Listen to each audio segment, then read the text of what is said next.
UFC 324 starring Justn and Paddy just went down, and I'm going to go through every single fight on the card, starting with the early prelims and ending with the main event, giving my basically breakdown of every fight, of how I saw it.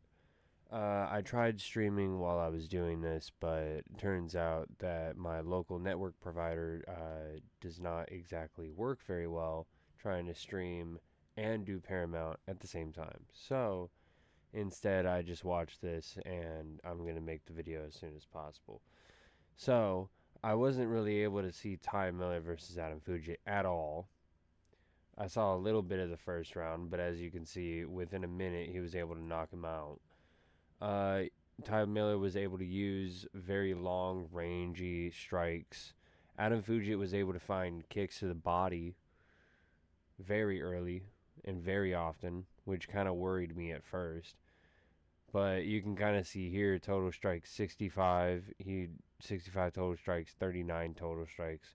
You kind of just see where, Adam Fuji just was not ready for it. Ty Miller was, looking up for it.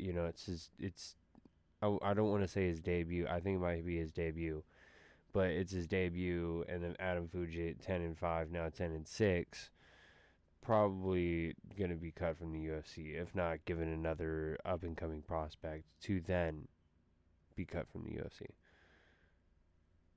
So up next we have, God dang it. Up next we got Josh Hockett versus, Josh Hockett versus Denzel Freeman. Now this one was very interesting to me. Josh Hockett, first of all, 0 strikes. 0 strikes the entire time. There was no amount of offense throughout that entire fight.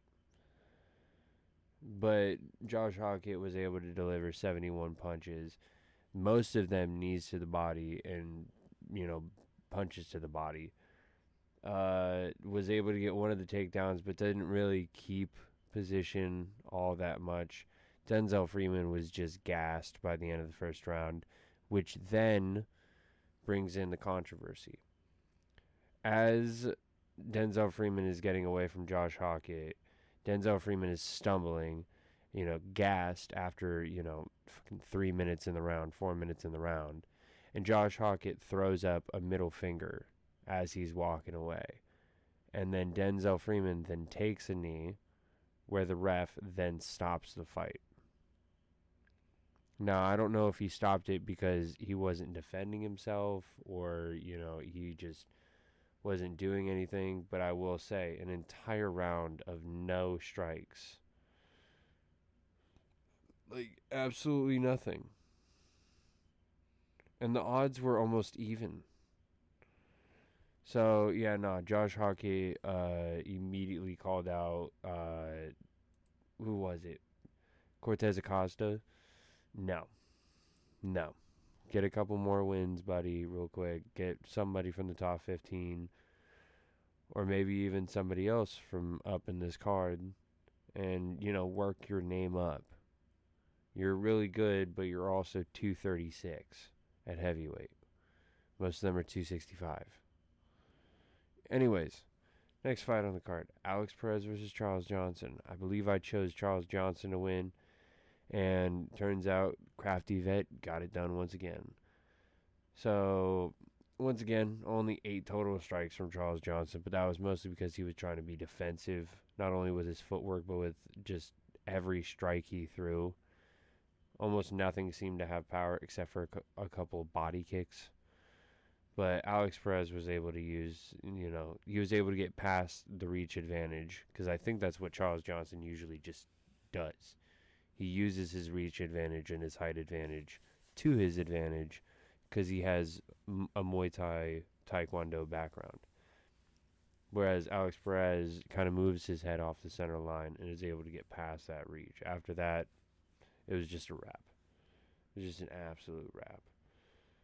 And I mean, the odds kind of, good underdog if you chose him. But, I mean, even still, oof. It's a rough one. Next one, we have Nikita Krylov and Modestas Bukauskas. Now, this one was kind of interesting because although they both threw a lot of strikes, I didn't think it was as interesting as Josh Hockett, Denzel Freeman, or really even the Charles Johnson, Alex Perez fight. They were looking to clinch most of the time. Modestas Bukauskas was just, looking to counter. They were able to find a couple of punches here and there, a couple of knockdowns. Were there any? Yeah, there was one knockdown called.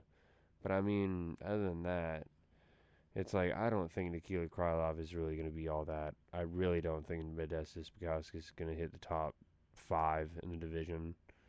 Not unless he was able to get a couple of favorable matchups. But even still, it's like everybody really thought that he was the dark horse of the division, including myself.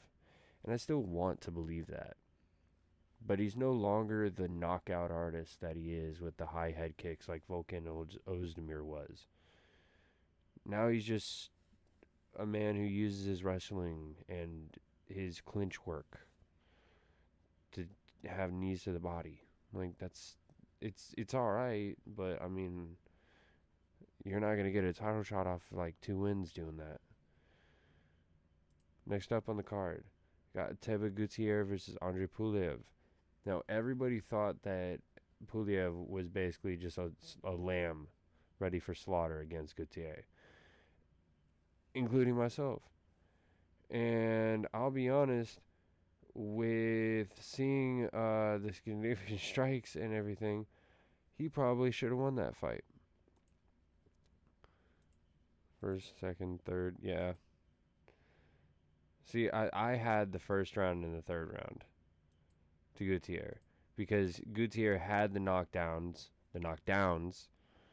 He had a knockdown early in the round, but then after that, Puliev was able to gain ground and use his body kick, use his question mark kick, use his teep, and just kind of keep to the outside. That's where he was kind of, taking over the fight in a way, because I mean, total strike 16-11. We're kind of breaking, sticks here. But I mean, round 2, if it wasn't for the knockdowns, I'm pretty sure it would have gone Puliev's way. But unanimous decision to Gutierrez. Get him an actual contender now. Get him a top 15 opponent, please. Please. Next up on the card, thank goodness this was on the prelims. Thank goodness this ended out the end of ESPN and that bullshit fucking deal that we had to go through. Now we can start off with the Paramount deal, which is already coming off to a great start. I have something in my eye, and I'm just going to keep going with it. Umar Nurmagomedov versus Davison Figueiredo. It was a really great fight. But the thing is that Umar was just in the fight the entire time, whereas Davison was trying to find a moment in the fight. As you can see here, 28 strikes, 103 strikes. He had 2 takedowns. Davison had none at that point. Most of it was just control time. Most of it was ground and pound, but even still, just domination. And considering the fact that Davison missed weight by I think it was 2.5 pounds, and yet Umar looked bigger, it's looking bad for Davison. I kind of feel like he should be either A, cut, or B, moved to, karate FC or something. UFC BJJ would probably love to have a jiu-jitsu black belt that was a champion in flyweight, For Umar, I'd probably want to have him go up against probably Asang Yadong or maybe even Sean O'Malley before he gets a title shot. He shouldn't get a title shot off of a performance like that. It was a great performance, but he shouldn't get a title shot off of that, especially for being on the prelims beforehand. Next up, we got Arnold Allen, John Silva. Now, I'll say this. I thought it was really going to be Arnold Allen. I love John Silva, but I really thought it was going to be Arnold Allen. I thought John Silva was going to be too emotional coming into it, and he was going to try the best he can to, rile up Arnold Allen. And it kind of worked the opposite way, but it kind of worked in his favor. Like, it was a battle of the autists.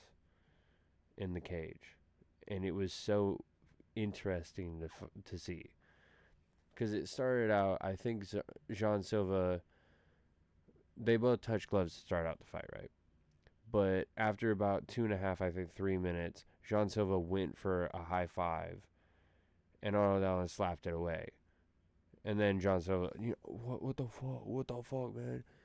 And then created a moment from that where he threw a couple body kicks, threw a high kick, and he didn't rock him, but he definitely got him stunned.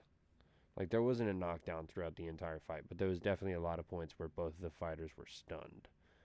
So, I mean, it was a good showing from both of them. The only thing is that John Silva was almost a step ahead in all of the exchanges. Not only in, you know, I don't even want to say the grappling because they didn't exactly grapple. But, I mean, riding the back of Arnold Allen every once in a while was, I mean, great. But other than that, it was alright. It was alright. It was a good fight. I think John Silva should definitely get a top 5 opponent. I think Arnold Allen should get a top 10, top 15. And so Natalia Silva and Rose Namajunas up next. I'll be honest, this one I went to go eat dinner, so I didn't really see this. I saw a couple of moments. Natalia Silva looked really good. She kept her distance. She used her footwork and a lot of her teeps to keep the distance away from Rose Namajunas. Usually when Rose was down at the strawweight division, she was able to use her sidekicks and her teeps because she was so long and lengthy. But with her being in the flyweight division, she's not able to use the length and reach the same way she can, or she wants to. So Natalia Silva was able to just dominate throughout the entirety of the fight. It was close at some points. Like, I believe, if I can just check real quick. Yeah, round 1 it was close. Round 2 it was Rose. Round 3 it was definitely Natalia. But, I mean, seemed like they were getting to a slow start in the beginning. But either way, Natalia Silva get the title shot, go up against Valentina, take that son of a bitch down. Rose, get better. I don't know. Fucking the division's dead. Valentina's been champion way too long. All right, next up, Waldo Cortez Acosta, Derek Lewis. This was actually a really fun fight, although very short-ish, and there wasn't much resistance. It was a fun fight. Every time Waldo Cortez Acosta would come in, Derek Lewis would come to counter with an immediate bomb. It wouldn't land because he wouldn't try to gauge range beforehand. So Cortez would just jump out of range, pop another shot, jump out of range, almost like how Tom Aspinall would fight Derek Lewis if they were that size, you know. So I mean, I feel like Derek Lewis should fight the other man earlier on this card. I feel like it's time for him to have more fun fights while Waldo Cortez Acosta is going more towards the belt. You know. So I mean, it was a good fight though. It was a good fight though, and for 38 years of age, it was not a bad showing from him. Next up, we had Sean O'Malley, Song Yadong. Once again, another really close fight. Could have gone either way. I honestly thought Song Yadong won the first and the third. I'm pretty sure that's how they had it. Yeah.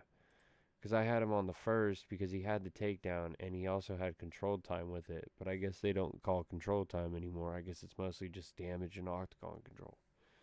So that wasn't really counted. And so even if you don't, though, total strikes go his way. But the significant strikes and the spinning back kick in the first round really gave it to Sean O'Malley in that one.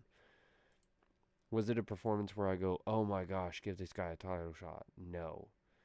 Is this a performance where I say, give him one more? Yeah. Against who? I don't know. This is a weird time in the bantamweight division because you can't put Sean up against somebody in a rematch because they deserve a title shot, but you can't give Sean a title shot because he doesn't deserve it. So who do you get him up against? Somebody lower in the ranks? No, because he just won. So, I mean, it'll be interesting to see how they do the matchmaking But Song Yadong, I feel like he should get, I don't know, maybe Marlon Vera, maybe a top 10, you know. I feel like he should get somebody that should get him close to a title shot. But I mean, with this, maybe against Umar, maybe Davis and Figueiredo. You know what I'm saying? Somebody a little bit lower on the rankings, but still high enough to get him back in the top 5 if he was to win emphatically. Next up, we had Justin Gaethje, Paddy Pimblett. It just happened, and I swear to God, I thought Justin Gaethje's staff was going to do something in the fight, but you know, he was able to pull it out, and he was able to get that win. So I'm happy I was able to get the main event right. I don't remember the rest of it, so I'm going to scroll through and probably figure out how many I got right and wrong. But I mean, it wasn't without a little bit of controversy. You know what I'm saying? It wasn't without a bit of, back and forth. 200 strikes, 170. I think I gave the first, second, and fourth. No, first, second, and fifth to Justin Gaethje, and the second or the third and fourth to Paddy Pimblett. Reason being is because I personally wanted to take a point away from Justin Gaethje. He poked Paddy Pimblett in the eye, which affected the fight. The judge should have given a point at the end of the round, but not only did he not take a point away, he reviewed it and still didn't take a point away. Now, I guess you could say with the thumb, like, he's not poking it out. It's naturally outside with the thumb, but change the gloves then. Change the gloves. But I mean, other than that, was it a good card? Yeah. I mean, to open out Paramount, I mean, it wasn't bad. They had a good little bow tie camera that they had to show like some of the knockouts. The Denzel Freeman knockout, if you want to call it that, was pretty nice. But I mean, other than that, it wasn't really much. There was a lot more commercials, but I mean, there wasn't anything different. So either way, time to get ready for UFC 325 starting next week. So, it's going to be an interesting week going straight from that to another pay-per-view card, but we'll figure it out. I guess I'll catch you guys on Monday or probably Sunday with what to do next with UFC 324. Catch you guys later. Bye-bye.